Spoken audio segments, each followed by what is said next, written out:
RSS 100ನೇ ವರ್ಷ ಆಚರಣೆ ಮಾಡ್ತಾ ಇರೋಂಥ ಸಂದರ್ಭದಲ್ಲಿ ದೇಶ ವಿದೇಶಗಳಲ್ಲಿ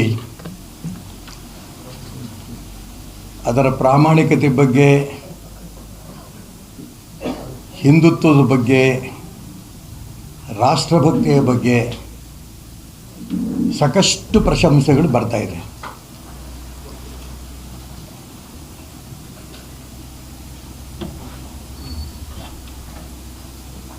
ಇದನ್ನು ಸಹಿಸಲಾರದೆ ಕೆಲವು ಪುಡಿ ರಾಜಕಾರಣಿಗಳು, ಚಿಲ್ಲರೆ ರಾಜಕಾರಣಿಗಳು, ಪ್ರಿಯಾಂಕಾ ಖರ್ಗೆ, ಹರಿಪ್ರಸಾದ್ ಅಂತವರು ಹುಚ್ಚು ಹೇಳಿಕೆಗಳು ಕೊಡ್ತಾ ಇದ್ದಾರೆ.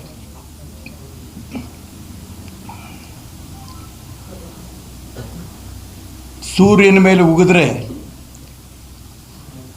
ವಾಪಸ್ ತನ್ನ ಮೈ ಮೇಲೆ ಬೀಳುತ್ತೆ ಅನ್ನೋಂಥ ಕಲ್ಪನೆ ಇಲ್ಲದೆ ಇರೋಂಥ ಈ ಪುಡಿ ರಾಜಕಾರಣಿಗಳು.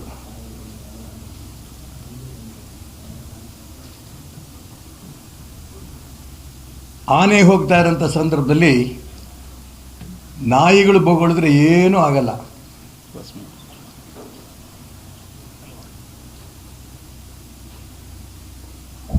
ಇವತ್ತು ಪ್ರಪಂಚದಲ್ಲಿ ಅತಿ ದೊಡ್ಡ ಸಂಘಟನೆ ಮೊದಲನೇ ಸ್ಥಾನದಲ್ಲಿರೋದೇ RSS.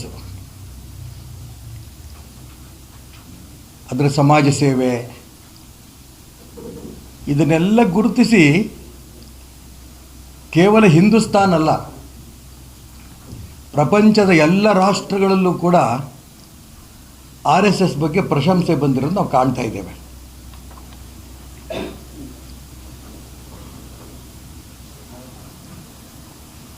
ಇವತ್ತು ದೇಶದ ಮೂಲೆ ಮೂಲೆಯಲ್ಲಿ ಸಂಘದ ವಿಶ್ವರೂಪಿ ದರ್ಶನ ಆಗ್ತಾ ಇದೆ. ಪ್ರತಿ ತಾಲೂಕಲ್ಲೂ ಕೂಡ ಸ್ವಯಂ ಸೇವಕರ ಬೃಹತ್ ಪ್ರದರ್ಶನಗಳಾಗ್ತಾ ಇದೆ.